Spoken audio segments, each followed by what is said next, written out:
أصدقائي المستمعين، في توقيت حرج تشهد فيه مصر مخاض ميلاد دولة جديدة، تظل التنمية هي القضية بالغة الأهمية والخطورة وسط زخم من التغيرات السياسية والاجتماعية، تخضع فيه لجدل كبير بين الخبراء والمهتمين بمستقبل مصر وقدرة مصر ومواردها على تلبية احتياجاتها، وأيضا الأسلوب الأمثل لإدارة هذه الموارد لانتشال مصر مما يهددها من مخاطر الانهيار، بل أيضا تعظيم المردود والعائد منها للتخفيف من حدة الفقر. ومن لا شك في أصدقاء المستمعين لتنفيذ ذلك لا يمكن أن يتحقق لأي من هذه العناصر إلا عن طريق استخدام مجموعة من المستويات، وأيضا على النظام الفردي أو العام دون التخطيط الدقيق والمحكم لهذه العناصر. أصدقائي المستمعين، لا يمكن لمصر أن تشهد نهضة حقيقية دون إسناد هذه المهمة الحيوية من تخطيط وتنمية إلا للخبراء والمتخصصين بمشاركة كافة فئات الشعب وطوائفه أيضا. معنا ومعكم عبر الإذاعة التعليمية واستوديو 9 هواء الإذاعة التعليمية أحد هؤلاء المتخصصين في مجال التنمية والتخطيط في مصر وأيضا في الوطن العربي، الأستاذ الدكتور صلاح هاشم، أستاذ التنمية والتخطيط بجامعة الفيوم والكاتب السياسي المعروف. أهلا بحضرتك دكتور اهلا بك يا صلاح. سماح، واهلا بالاذاعه التعليميه. يمكن احنا النهارده فترتنا التنميه والتخطيط في مصر بين الواقع والمأمول، وما تشهده مصر من تغيرات كثيره يمكن بتحدث كل دقيقه. كنا الاول بنقول كل يوم بتحدث تغيرات في مصر، ولكن سرعة ووتيرة هذه التغيرات أصبحت تلاحقنا دقيقة بعد الأخرى. التنمية والتخطيط في مصر من وجهة نظر دكتور صلاح هاشم، وأنت من المتخصصين والمعنيين بهذه التنمية في مصر، كيف يمكن لك أن ترى برؤية بانورامية المشهد التنموي في مصر خلال هذه الأيام؟ انا بشكرك يا سماح على اختيارك لموضوع التنميه، وهو قضيه العصر، لانه في جدل كبير جدا في اولويه الملفات التي يجب ان تطرحها الحكومه داخل الشارع المصري. هناك نعم. من يعطي اولويه لنظام يعني يتخيل التنميه التعليم، ولا هي الصحه، ولا هي الملف الامني. لكن اتصور انه الاليه الحقيقيه للقضاء على الارهاب وموجات العنف التي تجتاح الشارع العربي والشارع المصري لا يكون إلا بالتنمية، وأي خطط أخرى بعيدة عن التنمية لن تحقق الاستقرار. معنى هذا أن التنمية تدخل في جميع المجالات وبجميع القضايا المطروحة حاليا احنا على الساحة في مصر، سواء قضايا اقتصادية، قضايا اجتماعية، وأيضا بما تشهده مصر أيضا من حالة من الإرهاب، وليست مصر وحدها ولكن أيضا المنطقة العربية تشهد هذه الحالة المتضخمة في هذا الإرهاب الأسود والعنيف. أيضا التنمية تدخل في هذا النطاق، محاربة الإرهاب. طبعا يمكن حضرتك اطلعتي، انا كان لي كتاب مهم جدا عن التنميه والجريمه المعلمه، العلاقه بين الاثنين بشكل معين، ان في حاله حدوث خلل في عمليات التنميه تؤدي الى الجريمه، لانه عندما تكون التنميه غير متوازنه ومفيش عداله في توزيع عوائد التنميه تنشب الجريمه من الفئات التي تشعر بالحرمان النسبي، لانها مواطنين، في مواطن درجه اولى ودرجه ثانيه ودرجه ثالثه. نعم. ففكره تصنيف المواطنين وفق المستويات، يعني مواطن درجه اولى ودرجه ثانيه ودرجه ثالثه، ايه هو المعيار اللي بيخليني اقسم؟ هو انه عوائد التنميه فئه معينه اللي بتاخد عوائد اكبر. يعني مثلا لما نقول ان 20% مثلا وفقا للتقارير الدوليه تقول ان 20% من سكان مصر يملكون 90% من مواردها. تعالي مثلا بصي في اليمن، مم. اللي هم انا بس بشوف الدول اللي فيها موجات عنف كبيره جدا، ان 2% من اليمن، من اليمنيين، يملكون 80% من مواردها. خلل واضح جدا في عوائد التنميه، وبالتالي ان هذه الدول التي تعاني من خلل بين في توزيع عوائد التنميه، وان التنميه فيها غير متوازنه، وبالتالي يترتب عليها او مؤشر عام ان هناك غياب كامل لما يسمى بالعداله الاجتماعيه، تنشب الجريمه.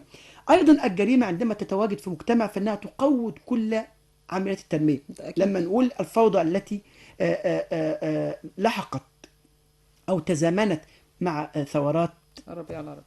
الربيع العربي المزعوم، انا مش عارف، بس مش نعم. عايز اسميه نعم. الربيع العربي، لانه انا في تصوري هو ليس ربيع ولا مزعوم. حتى خريف. بالضبط. لانه الخريف في المنطقه العربيه جو جميل وظريف جدا، بالعكس احنا حتى الخريف يمكن في مصر من الاجواء الجميله يعني في المنطقه العربيه، لكن لا هو حصر ربيع ولا خريف. لكن خلينا نقول هذا الربيع الكاذب او الخداع او اي سميه اي مسمى، هتلاقي انه عندما قامت الثورة أن هناك مغارم تنموية عديدة جدا وخسائر تنموية عديدة. لما أقول مثلا سوريا، مم. أنا عايز كمان أن أتوسع بس في النطاق العربي. عندك سوريا وحديها كان متوسط الدخل الناتج المحلي 60 مليار، هي فقدت نتيجة اللي موجات العنف اللي موجود فيها 30 مليار سنويا من الدخل من الناتج المحلي الإجمالي. اليمن خسرت 10.5 مليار بسبب احداث العنف فيها. ليبيا يعني حدث ولا حرج، ليبيا خلاص اقتصاديا دمرت، هي باقيه بس دلوقتي ما فيش دوله ومعتمده على شويه النفط اللي بتستخرجهم، لكن ما فيش اي قدره على الاستيراد من الخارج بسبب غياب الملف الامني. يبقى اذا الجريمه قوضت عمليات التنميه. طبعا مصر، احنا لو هتكلم بس في قطاع السياحه، احنا في مصر بيتكلم عن 3 مصادر للعمله الصعبه الأجنبية، لأن أنا وفقا لاحتياطي العملة الأجنبية بيتحدد الوضع الاقتصادي بتاعي، نعم. ويتحدد أيضا مستوى معيشة المواطنين. لما أقول إنه مصادر الدخل العملة الصعبة في مصر قناة السويس رقم 1، 2 السياحة، 3 التحويلات المغتربين أو المصريين بالخارج. طيب هتلاقي إنه بعد 25 يناير النمو الاقتصادي لقطاع قناة السويس كان سالب، نعم. سالب 3.8. ان قطاع السياحة خسر في اول 10 ايام من ثورة 25 يناير 2.7 مليار جنيه.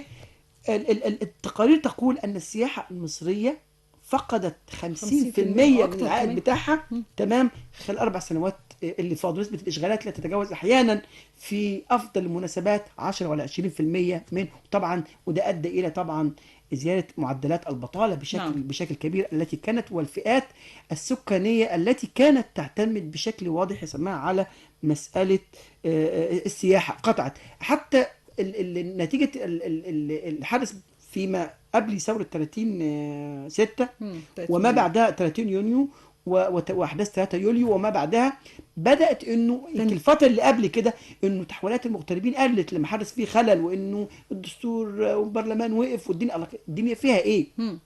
فبداوا المصريين اللي في الخارج كمان كان بيجي حوالي مثلا 18 مليار تحويلات بدات انها تتعطل بنسبه كبيره جدا، وبالتالي نقص مصر في الفتره اللي فاتت هو هناك قناعات عربية بزعامة الرئيس عبد الفتاح السيسي وأنه قادر على تحقيق الاستقرار. ووفقا لهذه القناعات بدور مصر الحيوي بقدرة هذا الرئيس الراقي عبد الفتاح السيسي، ده اداهم بشكل كبير انه يدوا مساعدات لمصر، نقذت مصر من أزمة تنموية كبيرة جدا.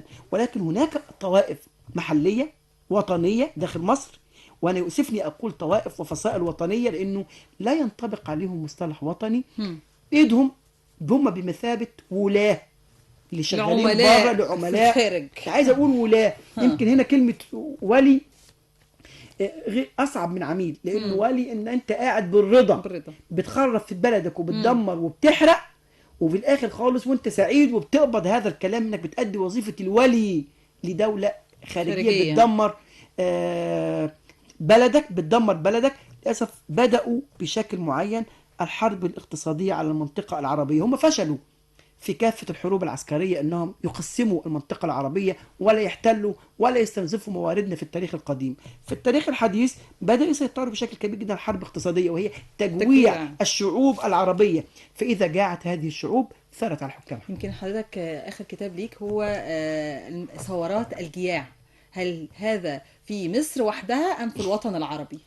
حقيقة أنا طبعا لما جيت أتكلم عن ثورات الجياع أنا بتكلم عن مصر، لكن هي مصر في القديم ما كانتش بس مصر لوحدها. يعني هي دلوقتي ما بقيناش نتكلم يا دكتور صلاح عن مصر بمعزل عن المنطقة اللي ما فيش أي مكان في العالم. خلاص بقينا دلوقتي كمنطقة واحدة، ما يسري على مصر بيسري على جميع الدول المحيطة. وفكرة العولمة هو الشيطان المسمى بالعولمة، وازاي ان هم صنعوا هذا المفهوم لجعل العالم قرية كونية واحدة، قرية صغيرة ليس هناك حدود ثقافية بين الدول. والدليل على ذلك انت يمكن لما تشوفي ان هم صنعوا الجماعات الإسلامية والقاعدة في أفغانستان، ولما دمروها خالص خدوها العراق دمروها. خلصوا في العراق، دخلوا على سوريا دمروها. وده كان مخطط وبعدين داخلين دلوقتي نقلوها ليبيا. هم بالعكس دي عباره عن دميه تحرك هذه الانظمه العالميه بقياده الموساد الاسرائيلي لمصلحه اسرائيل بالدرجه الاولى. وطبعا هم يزرعوها في ليبيا، وربما ليبيا تكون هي نهايه المطاف، لانه ليبيا دولة مختلفة. يمكن العراق دولة لها حدود عربية، في دول حواليها. يمكن أفغانستان في دول حواليها، لكن أنت عندك ليبيا في الجنوب وفي الغرب المنطقة دي ما فيش دول أصلا. تشاد والنيجر والحاجات دي ما فيش دول. وبالتالي هم يرتعوا كيف يشاءوا. هي إيجاد العسكري الأخضر أو الشيطان أو زراعة المارد الذي يهددون به الاستقرار المصري في أي منطقة. عشان كده اختاروا ليبيا انها تكون لأنه مرتع لهذا ليبيا الارهاب. منهارة، وقبل كده كانت حتى في عهد القذافي كان ماسكها بقبضة من حديد. وبالتالي الجنوب ما فيش دولة أساسا. السودان متأخونة، يطوروا على مصر بشكل واضح، وبدأ يدخلوا على اليمن والحوثيين الشيعة. وهناك اتفاقات دولية لتجويع هذه المناطق، ولا يمكن تجويع هذه المناطق إلا بضرب الاقتصاد. وأعتقد أنه يعني ليس هناك من شك. احنا عندنا نسبة الفقر في المنطقة العربية وصلت 75% في سوريا، 26.4% في مصر. يمكن مصر على فكرة يعني ما زالت قائمة بإذن الله إن شاء الله. خليني والله يا سماح أحيي بحقيقة الرئيس عبد الفتاح السيسي، حقيقة أحيي هذا الرجل تحمل كمية من المؤامرات، وإنه وصل لمصر الدولية. لما نلاقي إن مصر في ظل هذه الموجات من الفوضى والعناف والعنف الشديد جدا والتآمر على الوطن، نسبة الفقر 26.4% فقط، والبطالة 13%. سوريا 75%، اليمن 75%. نسبة الأجور رفعت نسبة البطالة حدث ولا حرج. ليبيا ما تكلمش خالص عن الفقر، لأنه خلاص جاب آخره خلاص. الأسعار زادت 25% في كل الدول. لكن حتى احنا برغم زيادة الأسعار الشعب المصري لم يتحدث ولم يعترض على زيادة الأسعار عندما رفع أسعار البنزين والطاقة. عارفة هو الشعب المصري اتكلم عن إيه؟ الشعب المصري لم يعترض على زيادة الأسعار، وإنما اعترض على ندرة. يعني رفعت الأسعار هو مش موجود السلعة أصلا. يعني الفكرة الناس قادرة تدفع، يعني الناس لديها المقدرة في أسبوعين جمع 63 مليار. نعم. أنا عايز أقول إن هو المشكلة مع الشعب المصري في ظل الظروف دي. هو شعب عظيم. إحنا في ظل الظروف دي الأمنية. أنا عايز أقول بس الناس مش فاهمة أمنية، مش بفتخر، ده أنا بعترض يعني. إن إحنا عندنا 2% لا يتجاوزوا، مش 2%، 1%. التناقضات في ظل ارتفاع معدلات الفقر في العالم. في مصر 159 مليون مواطن تكلفة شراء غذاء طعام للقطط والكلاب في 2014. في ظل كل الموجات دي كلها جايبين مصر مستوردة 159 مليون تمام طعام غذاء والقطط في ظل المجاعات اللي موجودة حوالينا. انا بقول ده غلط، ومش بقول دي حاجه كويسه انه احنا عندنا يا ريت ال 159 كان ممكن يروحوا في مناطق ثانيه يعني يخدموا البلد. لكن عايز اقول انه في ظل هذه الموجات من العنف ما زال يقف الشعب المصري صامدا. يمكن انا يا دكتور صلاح بعد 30/6 قلت ان الشعب المصري بيكتب التاريخ من جديد، وكل يوم بيورينا الشعب انه بيكتب سطر اخر جديد في تاريخ هذه الامه وتاريخ هذا البلد. كل يوم بيفاجئنا الشعب المصري. عارف الفرق في ايه يا سماح؟ الفرق انه هذه الدوله مصر ليست دوله عاديه. نعم. احنا بنتكلم عن حضاره 7000 سنه. هذه الدولة منذ بدايتها، يعني حتى بنتكلم عن مينا وحد القطرين كان جيش. ما وحد ازاي؟ هو وحد ازاي؟ لما في ثورة الجياع الأولى، وده أنا كاتبه في كتاب ثورات الجياع، ما الدولة قعدت فوضى 180 سنة بعد سقوط الملك بيبي الثاني في مجاعة والناس كانت بعضيها. لكن من الذي وحد هذه البلد هو الجيش، وجود جيش قوي. تعالوا خشي على العصر الفاطمي تمام، بعد الشدة المستنصرية والناس كانت بعضيها وكانوا الموتى والكلام ده كله، واللي كتب عنه التاريخ كيف يشاء. لكن مين الذي استعاد الاستقرار للوطن بعد الفوضى؟ هو تحرك الجيش والقيادة. في ثورة 3 في هوجة عرابي في ثورة 23 يوليو تمام. من الذي تحرك ثورة 19 واخرج ثورة 19؟ مش الجيش يعني، هي ثورة 19 مختلفة من ثورة شعبية. انا في تصوري أنقى ثورة في التاريخ حقيقية يطلق عليها ثورة بدون كلام خالص شعبية، هي ثورة 19 يليها 25 يناير وثورة 30 يونيو. لأنه دول شعب شعب بالدرجه الاولى. بس هي هناك في ايام من 19 ما كانش في جيش، يعني مش الجيش كان يعني في حته تانية، فكانت شعبيه خالصه. في ثورة 25 25 يناير يناير ساندها كان الجيش، بداية وتأتيهم كانت ساندها الجيش. شعبية، لكن الإخوان بأفعالهم بس عشان نجحت، عشان اطاحت بنظام مبارك، لولا انه في جيش ساندها ما بالظبط. كانتش هتنجح برضه، كانت تحول الى فوضى. نعم، يعني يمكن الجيش نزل و30 تاني يوم. يونيو لولا انها تحولت يوم حتى الجمعة الان 28 نزل الجيش وحمى يا الشعب فندم وحمى حتى الان، الثورة. حتى الان يا سماح، ثوره 30 يونيو يمكن ان تنجح بدون وجود الجيش. بالظبط. لان في ظل المؤامرات والتفجيرات اللي والتفجيرات. موجوده دي مش هيحصل. هي الفارق ان مصر، عايز اقول، اللي هي بيخليها دايما تقف على رجليها هي وجود جيش وطني قوي. يمكن زمان ايام الفاطميين ما كانش جيش وطني، كان جيش شويه من المغاربه على شويه من النوبيين على شويه من كذا، وهم بيكونوا الجيش، فكان لهم مصالح. بس انت دلوقتي ما عندكيش جيش بمعنى كلمه عسكر. ليه بقى؟ لانه معظم الجيش اللي شغالين في الجيش كوظائف لا يتجاوزوا يعني مثلا 10% 20% منه، لكن الباقي مدنيين بيأدوا خدمه عسكريه. نعم. النهارده وطني، بكره مدني بيأدي واجب. وبالتالي يعني حتى الذين يستبيحون دماء الجيش والشرطه باعتبار انهم عسكر، اذا كنت واخد انهم عسكر فمش عسكر، ده دول مدنيين. ده بيأدوا خدمه عسكريه. المجندين اللي بيموتوا دول، ده واحد واخد بكالوريوس وراح يأدي الخدمه، يخدم وطنه بس مش اكتر. انت حسبته عسكري وبعد سنه يبقى مدني. الجيش ما عندناش جيش عسكر، احنا عندنا جيش وطني من ابناء هذا الوطن يشكلوا هذا النسيج. وهنا اللي بيخلي مصر تتميز عن، ليه مصر ما سقطتش زي اليمن؟ ليه مصر ما وقعتش زي سوريا؟ ليه؟ لان مصر عندها جيش وطني، وهذا الجيش يجب ان نسانده.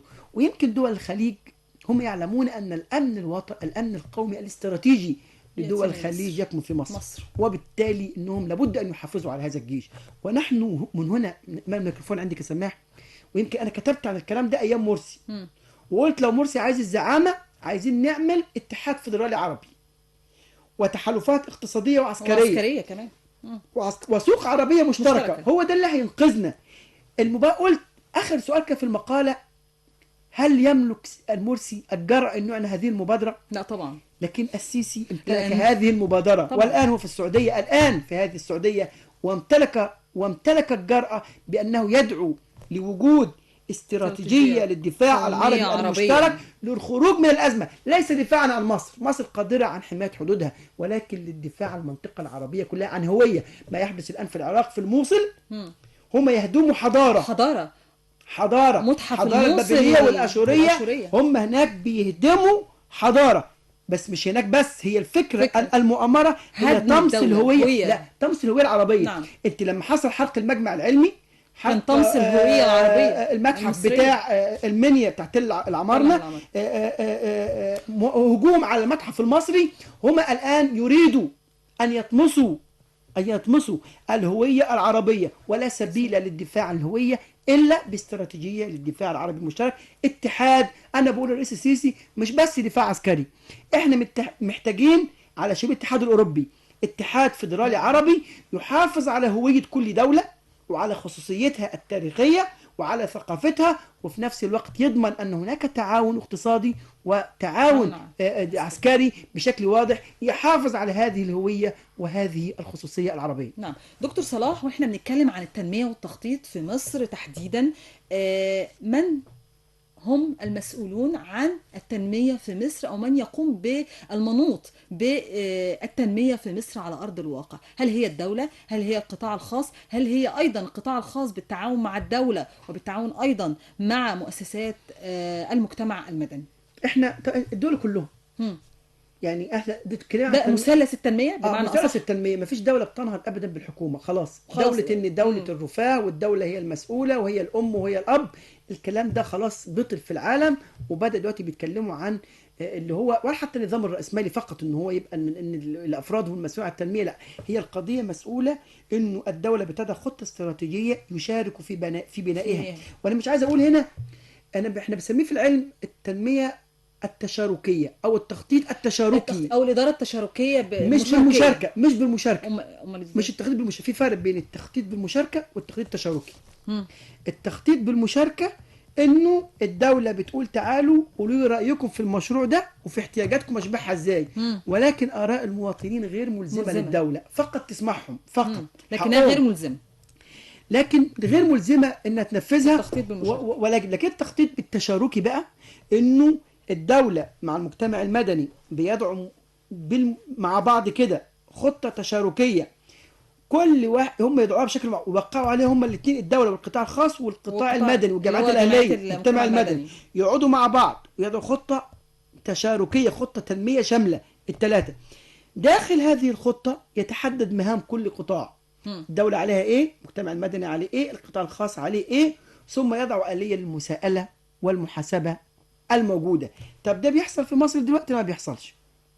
لسه دلوقتي لم نرتقي بعد الى ما يسمى بالتخطيط التشاركي. نحن حتى الان ما زلنا نعمل بالتخطيط بالمشاركه. التخطيط بالمشاركه ده انا في نظري خلاص دي مساله للديمقراطيه الشكليه. الديمقراطيه الحقيقيه التشارك، ان احنا متشاركين في بلد، احنا شركاء فيها، وبالتالي كل واحد له مهام وكل واحد يجب ان يؤديها، ويجب ان يكون في آلية المحاسبه. انا شايف ان الدوله يجب ان تعتمد على ما يسمى باستراتيجيه التعاقد والاسناد. يعني ايه التعاقد والاسناد؟ الدوله ما تنفذش حاجه. خلاص الدوله عندنا الدوله القطاع العام فشل في اداره التنميه خلال سنوات طويله جدا من عهد عبد الناصر لحد نهايه مبارك. فشل بشكل كبير. العالم يقول دلوقتي ان القطاع الخاص هو الذي بينجح اكتر. انا شايف لو اننا بنفذ مشروع قومي، الدوله تشارك في التخطيط وتشارك في التنفيذ وتشارك في المتابعه والتقييم وتشارك في التمويل. يعني التخطيط والتمويل رقم واحد، التخطيط والتمويل. وتقوم بشكل منفرد في الرقابه. يبقى هي ما تنفذش، عفوا عشان قلت بتنفذ من شويه. يبقى الدوله تشارك في التخطيط والتمويل وتنفرد بالمراقبه وتسند مشاريعها القوميه للمجتمع المدني والقطاع الخاص. وتقول انا همول المشروع ده، وادي عندي معايير للتقييم 1 2 3 4 وهنفذ. انت عليك تنفذ وانا ومولك، وانا اللي هتابع التنفيذ بتاعك وفقا لمعايير دوليه. ومؤسسات القطاع الخاص او القطاع العام التي يكون عندها خلل تحاسب. يكون في منافسه بينهم. لكن الدوله هي اللي تمول، هي اللي تخطط وتمول وتنفذ وتقيم، هتسقط.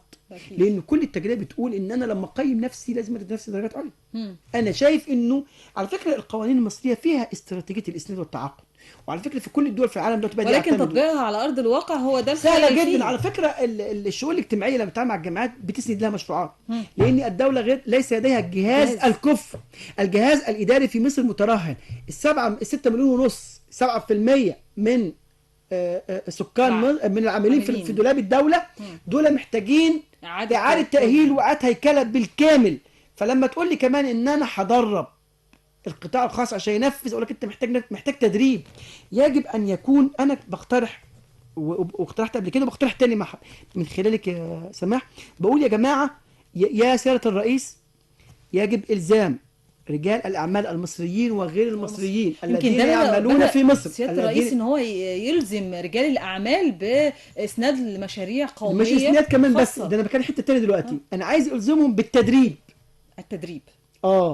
التدريب انه داخل كل مصنع. على فكره عندنا في قانون الاستثمار انه المستثمر الاجنبي اللي بيعمل في مصر معفي من الضرائب لمده 10 سنين، ما تاخدش منه حاجه، معفي من الضرائب في مقابل انه يستثمر في مصر ويشغل العمال المصريين. طيب تعالي بقى انهم هم بعد 10 سنين بيمشوا بيسيبوا بلد تاني. انا شايف بقى ليس هذا كافيا، انه صاحب المستثمر الاجنبي او المصري اللي بياخد مزايا من الدوله زي الطاقه، بياخدوا مزايا في الطاقه ومزايا رهيبه جدا.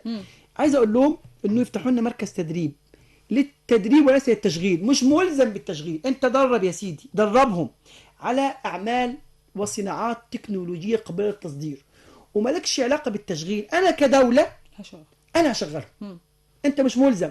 خد اللي عايز تاخده منهم والباقي ادهوني.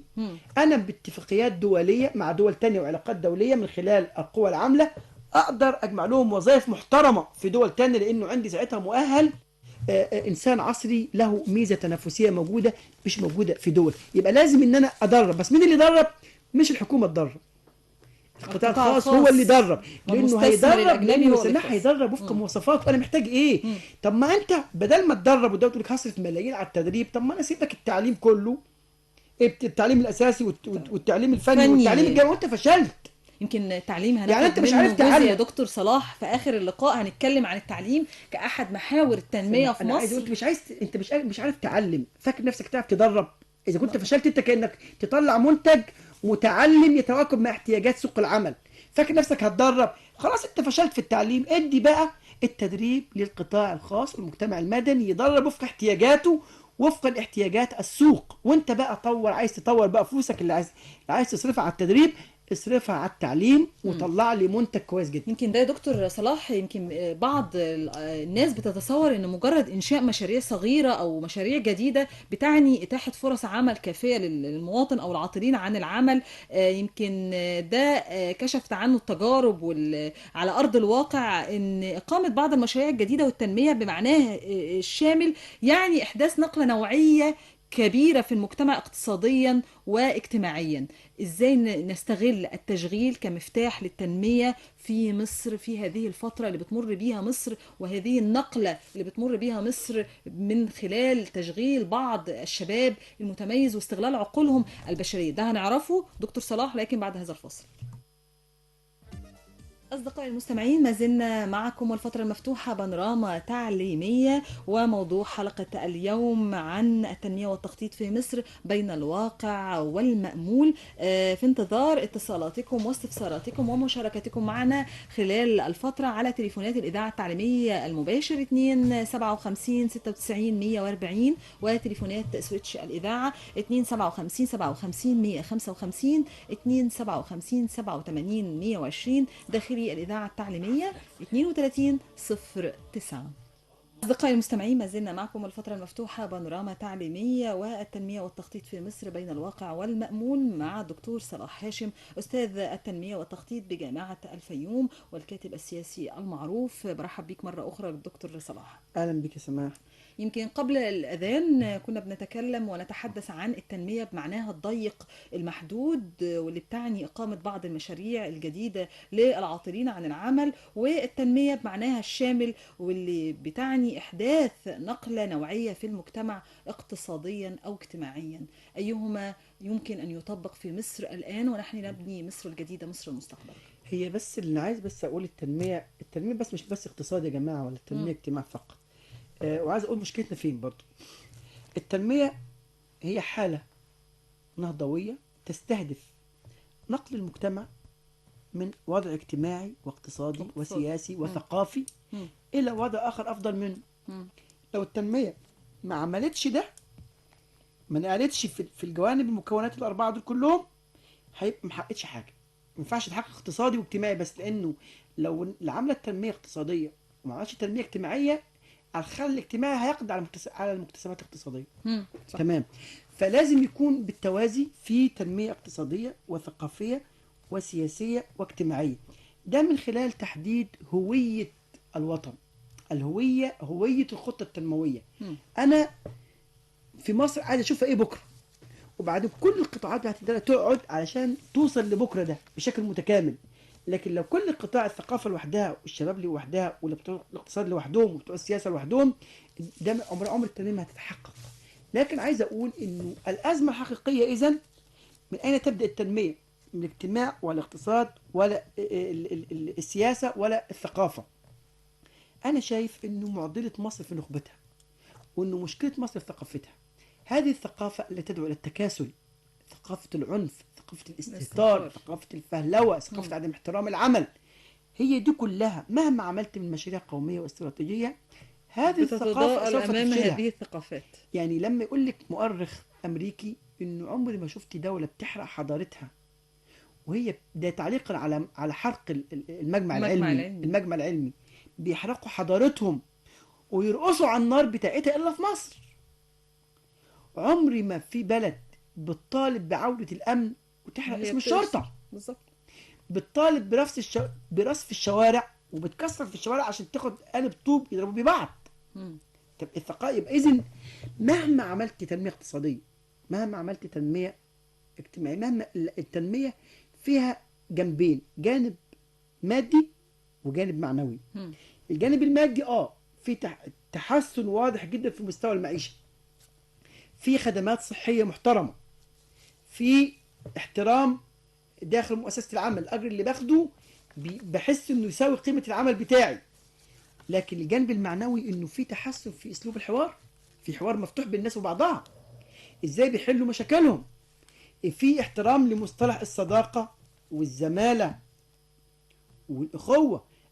احنا في العمل زملاء وليس اصدقاء، مم. لانه لو انقلب داخل بقى العمل أصدقاء. اللي بيشتغلوا مع بعض بقوا اصدقاء، العمل هيبوظ، مفيش محاسبيه. لكن لازم احترم مصطلح تاني اسمه الزماله بالجانب الى الصداقه. لنا هدف الزماله بتقول في هدف استراتيجي للمؤسسه، مم. هو لازم تحقق اهدافها. الزماله تحقق هذا العمل. لو زميلي تقاعس عن اداء هذا الدور فانا هشعر انه بيعطلني عن تحقيق الهدف بتاعي اللي هو الهدف المؤسسي الكبير، وبالتالي انا هقف ضده. لكن في الصداقه ممكن اداري عليه، مم. هداري عليه على حساب مصلحه الوطن، دك- على حساب مصلحه المؤسسه. دكتور صلاح، من المنوط بتغيير تلك الثقافات السالبة داخل الوطن من خلال، هل الدولة هي المنوطة بتغيير هذه الثقافات أم منظمات المجتمع المدني، أم من هو المنوط بتغيير هذه الثقافات من الثقافات السالبة إلى الثقافة الإيجابية، وتغيير هذه الثقافات بما يتلائم مع ما يحدث في مصر من عمليات التنمية وتطوير لبعض المشروعات التي تخدم مصر وتبني مصر الجديدة، مصر المستقبل؟ اولا في اشياء تقدر تعملها الدوله في الثقافه، وفي اشياء يقدر يعملها المجتمع او ما يقدرش يعملها المجتمع المدني. مم. لكن وضع خطه شكل المثقف المصري على 2020 شكله، من الذي يحدد معالم هذا الشكل؟ مم. هي الدوله. نعم. لابد ان تحدد في الدستور نعم. والقوانين الذي يكفل رسم صوره المثقف المصري او المواطن المواطن المصري. المصري. ما هي سماته؟ انا اريد ان انتج الهدف الاستراتيجي للدوله مواطن مصري متدين متحضر معاصر. هذا المواطن ده صورته في المستقبل.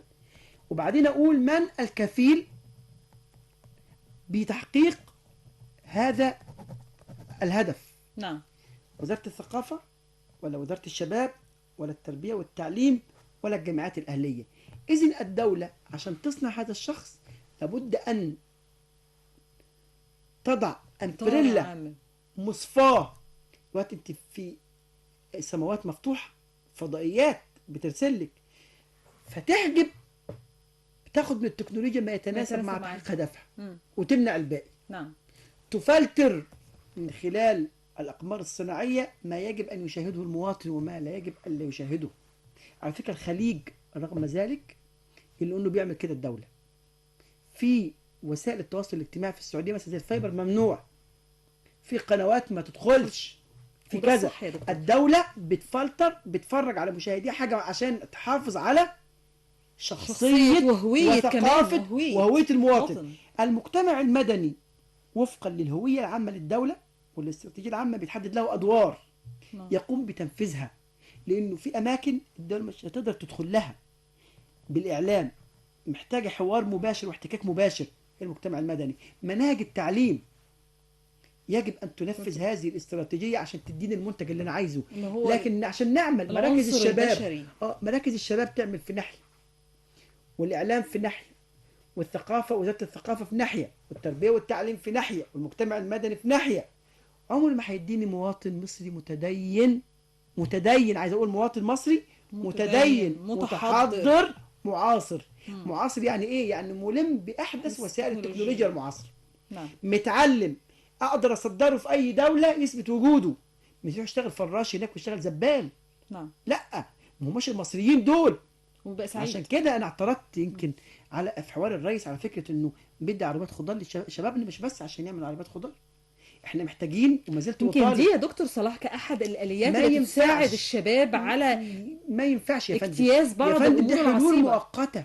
انا عايز ان حلول الشباب ده دايمة. يكون منتج للتكنولوجيا. ليه ما ااخدش تجربه اندونيسيا، وده اللي انا كنت هسأل فنلندا؟ فيه، اخذ التجارب العالمية بما فنلندا. يتناسب مع طبيعة الشعب المصري فنلندا لما عملت التجربه بتاعتها ما عندهمش موارد طبيعيه خالص. عندهم بس الاخشاب. بس شوفي لما تساليهم ما هي اسباب النهضه عندكم، يقول لك اول حاجه الله والانسان، المورد البشري. قال لك طب ايه الله دي؟ لما تساليهم ايه الله دي سبب النهضه اللي انت فيها، يقول لك ما الله ده حبانا بالطبيعه والطبيعة دي كانت كان مصدر من مصادر التنمية بالنسبة لي، واستغلال الموارد المتاحة. وبعدين الإنسان استثمرته من خلال إيه؟ نظام قضائي عادل. إن دولة من غير قضاء عادل، والله لو جبت لها مؤتمرات اقتصادية الدنيا، صح. لو جبت لها فلوس الدنيا، قضاء غير عادل يعني نظام تعليمي فاشل، يعني نظام صحي فاشل، يعني نظام إعلامي فاشل. يبقى رقم واحد نظام قضائي قضائي. عادل، يعني ما يتعينش بالواسطة ولا بالوراثة ولا بكذا، قضاء. لأنه إذا صلح القضاء صلح صلحت الوطن، الأمة. فسد القضاء فسد الوطن. وبالتالي لما الاقي يقول لي في فساد في مصر للركب وعايز أصلح، أقول له ابدأ للقضاء. مم. لأنه قاضي واحد فاسد يصنع آلافا من المجرمين. هو قاعد على المنصة كل يوم ويقول واحد اتنين تلاتة. فأدا أول نظام قضائي. نظام تعليم، نظام صحي، في رعاية صحية متكاملة، حق لكل مواطن في الرعاية الصحية. مش يدخل مستشفى يلاقي جناح شعبي وجناح اقتصادي، ويدخل مستشفى استثماري ومستشفى، لا. أنا مريض، الشفيع لي لدى الدولة هو مرضي، وليس فلوسي ولا الواسطة بتاعتي. مرضي فقط هو الذي يحدد المستشفى الذي أذهب إليه. لو احتاج أتعالج على حساب الدولة بره هسافر، والشفيع لي هو مرضي. مرضي مش ان انا فنان او اعلامي او لاعب كوره او سياسي او نعم. عندي فلوس. نعم. لا، انا مواطن مصري مريض، يبقى ادخل المستشفى اللي تعجبني، والواسطه دي هو مرضي. مرضي فقط، لاني انا مرضي ما جبتوش لنفسي. بقائي فيها لما الاقي ان الفيروس سي منتشر. بيغتال الشباب في مصر، ما اقولش انت المسؤول عنه منظومة الدولة، وبالتالي الصحية. الدولة مسؤولة لأن لم توفر لي البيئة، السرطان، البيئة الصحية المتكاملة علشان أنمو كمواطن. يبقى لما أعيا أنا حق على الدولة إن تعالجني في أنظف وأغلى وأرقى المستشفيات، وأعامل أفضل أنواع المعاملات نبدأ الموجودة. بالصحة أم بالتعليم يا دكتور صلاح؟ أنا شايف الاتنين بالتوازي، بس يجب حاليا دلوقتي في مصر انطلاقا من الحكمة، العقل السليم في الجسم السليم، الصحة. يجب أن يكون المشروع الصحي هو المشروع القومي الأول في مصر، المشروع الأول. لأنه من غير صحة لا في تعليم ولا في تنمية، ومن غير حاجة خالص. أنا لسه مش بس أكرر كل شوية في كل البرامج إحصائية بتقول إنه 52% من المواطنين في بعض المحافظات بيعانوا من فيروس سي. أنت ناس الأسرة المصرية بتنفق حوالي 156 جنيه شهريا من راتبها للعلاج. ان 40% من دخل الاسره بيروح على الغذاء. فين التنميه هتحصل؟ لا طبعا. ده هو يا دوب بيعيش، ده هو بياخد علاج عشان يعيش وبياكل عشان يعيش، لكن مش عشان يعمل تنميه. هيبني ازاي الاجيال القادمه؟ هيبني ازاي؟ لازم انه يكون في اعاده نظره، كفاءات حقيقيه داخل الحكومات، مش عين بالواسطة ولا عين بالقرابة ولا بأهل الثقة. لابد أن يجدوا أهل الخبرة طريقهم في مصر، وبدون وجود معايير عادلة لاختيار القيادات في مصر، وبدون نظام قيادي، نظام قضائي عادل، ولابد ومن غير وجود تحديد الهوية، الرؤية للشعب المصري، احنا محتاجين نروح فين بعد كم سنة، ثم نحدد المهام والأدوار بدون شراكة حقيقية للمجتمع المدني والقطاع الخاص. لن تنهض مصر من هذه الكبوات الموجودة. دكتور صلاح، مصر بتتميز بتنوعها الجغرافي بين مجتمع حضري، مجتمع ريفي، مجتمع صناعي، مجتمع بدوي. كيف يمكن تفعيل أنظمة التنمية داخل تلك المجتمعات المختلفة المتفقة في آن واحد؟ إزاي أفعل دور التنمية الشاملة بمفهومها في هذه المجتمعات المختلفة في تنوعها الجغرافي وأيضا الحضاري والثقافي؟ أنا هطرح من السؤال بتاعك ده اختراع على الدولة، ممكن حضرتك توافقيني عليه بشكل واضح جدا يا سماح. اتفضل. دلوقتي حضرتك قلتي إن إحنا عندنا في مصر تنوع جغرافي وتنوع ثقافي. نعم. بالمناسبة عندنا تنوع ثقافي واضح بين بدوي وبين ريفي وبين حضري مجتمع صناعي، طيب مجتمع زراعي. حلو الكلام. من المسؤول عن التنمية في هذه المناطق؟ هو رئيس الإقليم. نعم. اللي هو مين؟ هو المحافظ. محافظ. حلو الكلام. طيب لو المحافظ أساسا ما عندوش، ينفع المام محافظ عنده شامل خلفية بالحضري نعم. أمسكه محافظ إقليم ريفي؟ نعم. ولا إقليم صناعي ولا نعم. إقليم بدوي؟ لا طبعا. المفروض إن هو راجل، هو رأس التنمية داخل كل محافظة، هو نعم. المسؤول الحكومي او مندوب الرئيس دخل محافظه لاداره عمليات التنميه. نعم. طيب انا بدل ما انت كل شويه تجيب محافظ تنقله من اسوان توديه اسكندريه او توديه شمال سيناء او توديه، هو ماليش خلفيه خالص بالدنيا. انت هنا بتران على شخص وليس على عقليه. انا بقترح اقتراح كبير جدا، انه عايز يعين محافظين يعمل مسابقه، يقول يا جماعه انا عايز محافظه الفلانيه عايزه محافظه الريفيه والحضريه والصناعيه، وكل من لا يجد وفق معايير معينه يعمل الاول يشكل الاول لجنه معايير من الخبراء، لجنه معايير يلف الخبراء في القطاع الريفي في المجتمعات الريفيه والحضريه والصناعيه، يعملوا لجنه يضعوا معايير لكل محافظه، ثم ينزلوا اعلان ويجمعوا سيفيهات، وبعدين اللجنه دي تعمل سكريننج، تعمل انتقاء تمام لافضل 10 سيفيهات، افضل 10 سيفيهات للمحافظه الريفيه اللي عندهم خبرات في المجال الريفي والحضريه والصناعيه والبدويه، وبعدين يجيبوا وزير التنميه المحليه مع رئيس الوزراء يختار 3 من 10، الثلاثه يطلعوا رئيس الجمهوريه يختار منهم المحافظ والسكرتير العام او نائب المحافظ والسكرتير المساعد. يبقى ضمنت الثلاثه بيشتغلوا في اطار واحد في المجتمع الريفي عندهم خبرات. مش انا اجيب محافظ، ده آلية تضمني احترام التنوع الثقافي وتضمني إدارة حقيقية لعمليات التنمية. هنا ضرب 100 عصفور بحجر، اختار محافظ فتح باب الكفاءة. خلي بالك الميل اللي تقدموا دول عشان يختار منهم الثلاثة دول أو ال10، هو كده شاف قيادات جديدة. مصر ليست قاصرة على سلة واحدة، لا، إن كل الحكومات من 25 يناير لحد دلوقتي، بلاش 25 يناير، من الثمانينات لحد الآن أنا بختار من سلة واحدة، وكأن مصر ليس فيها إلا دول. لا، أنا بفكرة الإعلان ده ووضع المعايير بأقر مبدأ تكافؤ الفرص وتحقيق العدالة الاجتماعية. وبدل ما أنا عيني كل شوية جاي على واحد بس أو 2 أو 3 اختار منهم، لا، هفتح السلة، تجددت، حصل تجديد للعناصر الموجودة تحت سلة القيادات وسلة الاختيارات. ما ينفعش يبقى محافظ يبقى نائب، يبقى مساعد، يبقى رئيس مدينة، يبقى كذا، بس أتيح إيه؟ الفرصة. هذه الكفاءات كبتها يولد نوع من اللامبالاة، نوع من الحرمان النسبي. هيتحولوا من ناس وطنيين إلى ناس ضد الوطن، إنه هيلاقوا الأقل منهم بيمسكوا، والوطن هيخسر قيادات شابة جميلة جدا. ليه أنا أفضل طول حياتي يا سماح علشان أعجز وأبقى عجوز عشان أخد جائزة الدولة؟ نعم. لازم شريطة إن أنا أموت عشان أتكرم، لازم أعدي 50 علشان أمسك منصب قيادي في الدولة. ليه؟ ليه؟ ده رئيس وزراء في دول أجنبية 35 سنة. أنا عايز أقول ليه بتسيبونا لحد ما نشيخ؟ بتسيبوا الشباب، يعني ليه بتسيبوا الشباب؟ ليه بتسيبوا الشباب لحد ما يشيخ في مصر؟ ليه بتسيبوا بتكرموه بعد ما يموتوا؟ ما تعلم سلم للتكريم. وانا يمكن بطرح من شويه، يمكن تحت قبل البرنامج وانا بقول لك على جوائز الدوله التشجيعيه، وانه انا عشان اكرم واحد مبدع كتب كتاب او عمل خبره تنمويه كبيره في حته معينه، اخد موافقه الرقابه الاداريه واخد موافقه امن الدوله. ليه؟ ده انا بقيم ابداع مش بقيم سلوك. نعم. ولا بقيم وطنيه. يمكن ربما لما كرموا مني لو سلوكه مختل يعتدل، احوله من سلوك معتل الى سلوك معتدل، لان لا الدوله بتكرمه. ليه احاسبه بالجمله بالدرجه الاولى؟ ليه احجب جائزه الدوله التشجيعيه واقول لا يرقى؟ هو مفيش حد اسمه مسؤول للتشجيع. طول ما موجود حجب لجوائز الدوله التشجيعيه، طول ما في ابداع في جوائز دوله تشجيعيه، في تشجيع ان شاء الله يكون واخد 2 من 10 زي ما قلنا.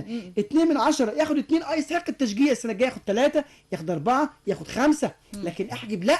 نعم. انا عايز اقول انه انا بتكلم بأريحية، لانه اعلم ان الرئيس السيسي رجل وطني، ورجل وطني حتى النخاع، وانه يسمع جيدا، وقول له دي امور محتاجه قرارات مش محتاجه ثوره. نعم. العالم يتحدث عن اكاديميات للتغيير، نحن التغيير في مصر محتاج قرارات بسيطه جدا، واعتقد لا يستطيع احد ان ينكرها. بقول له ارجوك حطوا هذه الكلام على الاجنده الموجوده لاصلاح وزاره الثقافه. نعم.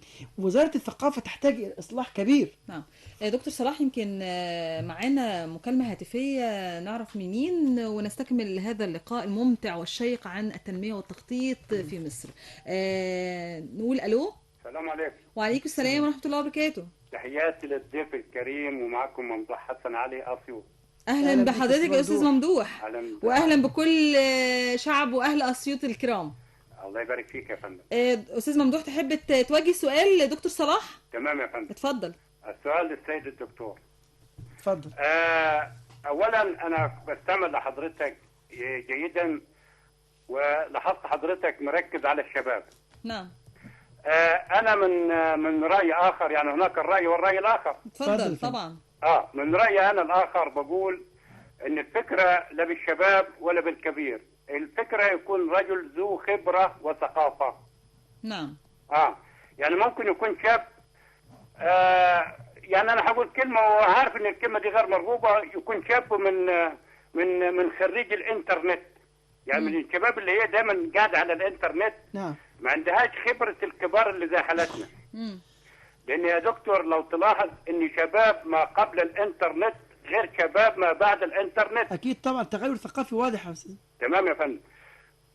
يا ريت أي منصب قيادي أو محلي يرجع للخبرة وليست بحكم السن. نعم. اتفق استاذ ممدوح، انا اتفق. اولا انا كلامي اتفق معاك تماما، وانا قلت كده.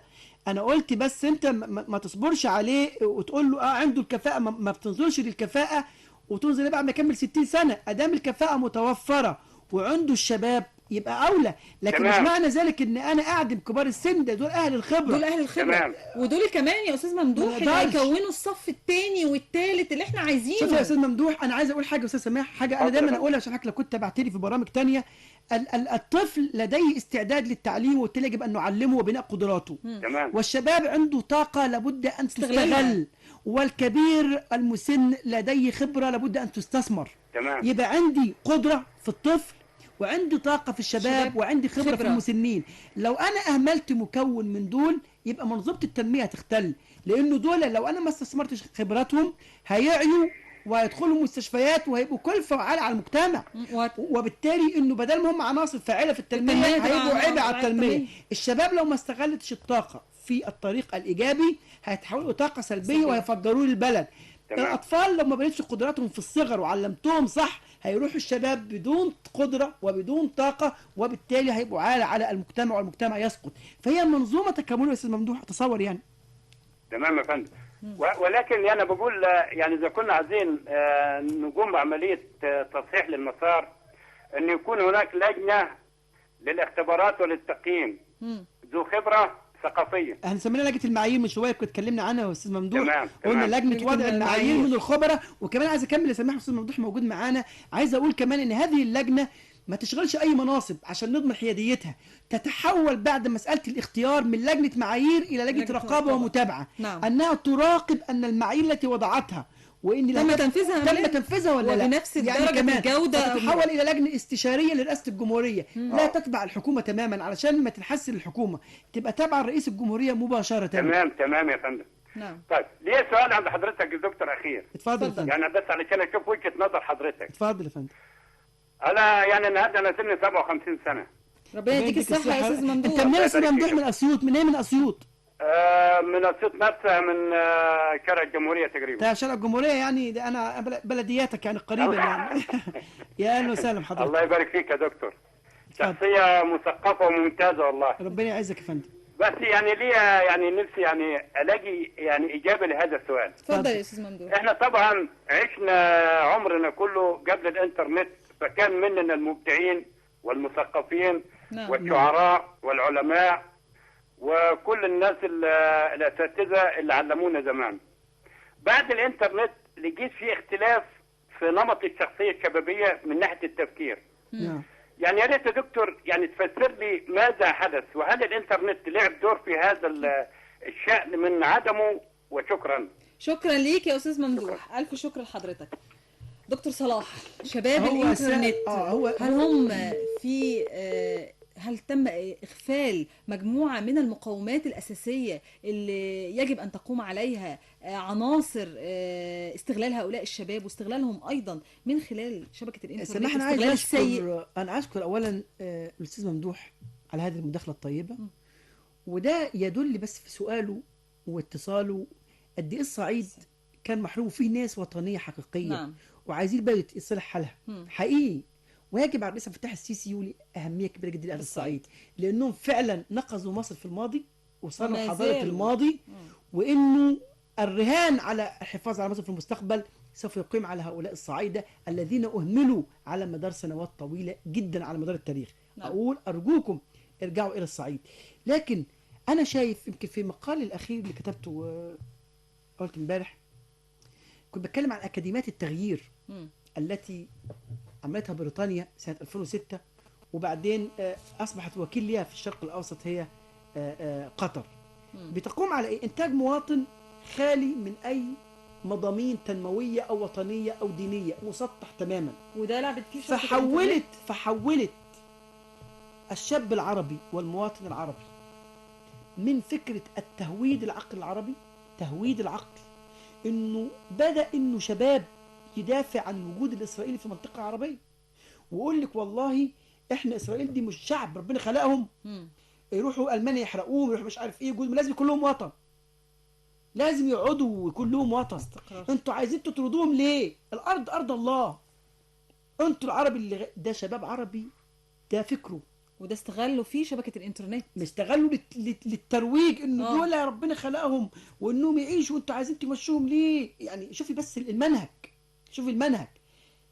عندما فشلت عمليات التطبيع ثم التهويد، الآن يحدث في مسألة تجويع العقل العربي، وربما تفحيم العقل العربي، مش تسطيح، تفحيم. ما يحدث الآن من خلال فكر داعش وهم بيهدموا الحضارة الإنسانية عندما يحلوا الدماء. هم حرقوا 4 شباب علشان رفضوا يشاركوهم في حق المتحف في الموصل، حرقوهم، بيجيبوا أقفاص حديدية ويضعوا الشباب ويحرقوه عشان رفض يحرق تراث بلده. أنا عايز أعرف أنه العقل العربي، أين العقل العربي؟ الهوية العربية في خطر، وأن الإنترنت وهذه الوسائل استخدمت أدوات لغزو العقل العربي، الغزو الثقافي. هم فشلوا بشكل واضح جدا في غزو الأرض عن طريق الترسانات المسلحة، بدأوا بالعقل ليه بقى؟ ليه فشلوا؟ لأنه دايما العقل العربي كان بيرفض الوجود الاستيطاني ليهم على الأرض. نعم. فقال لك طول ما احنا مهما عملنا من أسلحة العقل بيرفضنا، احنا ايه رأيكم لو غزينا العقل هنضمن الاستقرار في الأرض. عشان كده هم بيطالبوا بوجود إسرائيلي في فلسطين، لأنه غزو ايه؟ العقل كان بيرفض، دي وطني ودي أرضي، روح بلدك.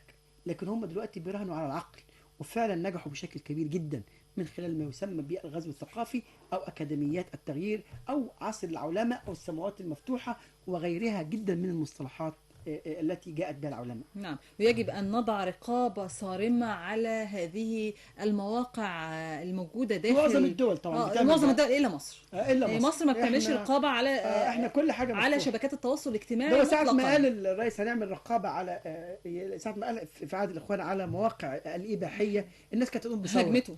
يعني بس أنا عايز أقول يا جماعة دي مسؤولية الدولة. أنا في حاجة اسمها المسؤولية الوطنية. نعم. الدولة لها مهام يجب أن تقوم بها. هي الإعلام لا يجب أن يكون حرا طليقا. نعم. تمام. ولا الثقافة إنه كل واحد منها بده يكتب كتاب ولا يعمل برنامج ولا يفتي فتوى. الإفتاء في مصر لابد أن يحدد، وأي شخص وأي قناة وأي جريدة تفتي فتوى بعيدا عن دار الإفتاء لابد أن يجرم فاعلها اجتماعيا وجنائيا. وعشان نرجع تاني يبقى مرجعيتنا الدينية واحدة، مرجعيتنا السياسية واحدة. أنا ليه سماح الدول الملكية مستقرة والجمهوريات العربية هي التي تعاني من الاستهتار؟ لأن العقيدة الوطنية واحدة بالظبط، والتدريس واحد والصحة واحدة والسياسة واحدة. صارمة لمن يخرج عن هذا الإطار. يا فندم الجرايد والإعلام والتلفزيون بيدير في سياق واحد، وبالتالي الناس بتحافظها. تعالي قولي بس هاجمي السلطان قابوس في عمان، ليه 40 سنة حاكم. الذي يقف أمامك هم العمال نفسهم الذين يدعوا ليلا ونهارا بإطالة عمره، لأنه شعروا أنه يعيش من أجله. روح المغرب، روح الأردن، يمكن المغرب وعمان على وجه التحديد، وانا شفتهم، السعوديه برغم كل الصيحات اللي تمت، لكن الجمهوريات لانه حريات، هذه المفاهيم، الحريه المسؤوله، نحن نحتاج حريه، الحريه المسؤوله وليست الحريه المطلقه كما يزعمون. الديمقراطيه الوطنيه، نعم. الديمقراطيه الوطنيه كانوا بيروجوا للحريه المطلقه، دي مفاهيم طبعا وهذه تم مفاهيم المتجارة خاطئه بيها، وبتعمل على هدم التنميه يا دكتور صلاح. ده هدم البلدان. نعم. تنميه ايه؟ ده هو بيهدم بلد. انت دلوقتي في ليبيا باسم الديمقراطيه بتموت، والحريه سوريا باسم الديمقراطيه بتموت. نعم. مصر مهدده. ديمقراطيه ايه؟ الديمقراطيه اذا كانت تبني البلد والحريات فاهلا بها، اذا كانت تؤدي الى اراقه دماء طفل عربي فلنحاربها جميعا. نعم. لانه حق البقاء هو رقم واحد في حقوق الانسان على مستوى العالم، حق بقاء الانسان على قيد الحياه. لكن اهدد بالبقاء على وطني، اهدد بالموت، هذه مسألة تحتاج إلى إعادة نظر، هذه ضد الإنسانية. مش تقولي ديمقراطية إيه؟ نعم. اللي عندك 170 ألف مواطن سوري ماتوا باسم الديمقراطية. نعم دكتور صلاح، يمكن واحنا بنختم فترتنا الشيقة الممتعة مع حضرتك، يمكن احنا ختمناها بدري كده بسريع. بنتمنى ان احنا يكون في فترات اكتر لتنوير العقل البشري، تنوير الشعب المصري لما هو مقبل عليه. احنا عندنا اشكاليه، انا بقول عدم اشكاليه اشكاليه العقل العربي. احنا دلوقتي عندنا اشكاليه في عقل الامور، كيف نعقل هذه الامور. احنا عندنا اشكاليه على فكره اتكلمت عنها من قبل 2011 بسنوات. عندنا مشكله في التفكير، يجب ان تكون سياسه الدوله تلعب في هذا المضمار. ويمكن من هذا المنطلق بقول لحضرتك رسائل تبعتها لمثلث عمليه التنميه في مصر والقائمين على هذه التنميه، رسائل تبعتها للحكومة، للقطاع الخاص، وأيضا لمؤسسات المجتمع المدني، هؤلاء المنوطون بتنفيذ وتفعيل سياسات التخطيط والتنمية في مصر خلال الفترة الجاية. هبدأ بالدولة لأن هي عصب التنمية المسؤولة الأولى رسميا عن التنمية، وأقول لها أنا يا سيادة الرئيس السيسي باعتباره رأس المسؤول الأول عن التنمية في مصر، أقول له ابني مراكز الانتاج التعاوني التكنولوجي، انه كل شويه شباب عندهم افكار تكنولوجيه واصرف عليهم ويسوق المنتج بتاعهم. نعم. ده رقم واحد. اجعل القطاع، الدوله ما تنفذش، الدوله تشارك في التخطيط وتمول وتنفرد بالرقابه على التنفيذ. نعم. منفردا. نعم. وبالتالي ادي المسؤوليه للمجتمع المدني والقطاع الخاص ينفذ، وانت مول وراقب. راقب المراقبه، لو ما فيش مراقبه ما فيش تنميه، لانه مهما عملت الرقابة الحقيقية وفق معايير. غير سلة اختيار الكفاءات. نعم. دخل قيادات جديدة، غير الدم في القيادات المصرية، ودي الفرصة للشباب. المجتمع المدني لابد أن يرجع إلى مسؤوليته الحقيقية، ويبعد عن حقوق الإنسان وعن غيره، يتحول من الدفاع عن حقوق الإنسان إلى تحقيق الحماية الاجتماعية. الحماية الاجتماعية تعليميا وصحيا وتحسين مستوى معيشة وخدمات بنية أساسية، أن يكمل أدوار الدولة، يكمل وظائف الدولة مع القطاع الخاص. عايزين رجال أعمال وطنيين يساندوا الدولة. لابد أن يلتف الجميع حول رؤية واحدة يقودها الرئيس. نعم. يقودها الرئيس.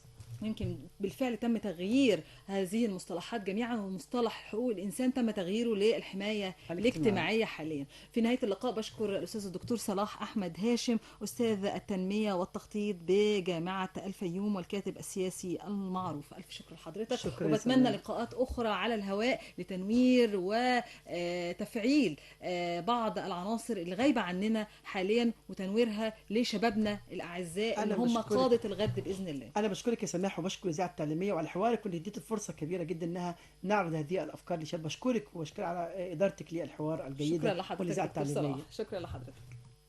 يا ولاد بلدي يا ولاد بلدي، انا هتكلم كده بالبلدي. يا ولاد بلدي يا ولاد بلدي، انا هتكلم كده بالبلدي. بقى بالبلدي احنا يا جدعان. وشكرا لكم مستمعينا الكرام على حسن من أسرة الإعداد مصطفى محمد علي.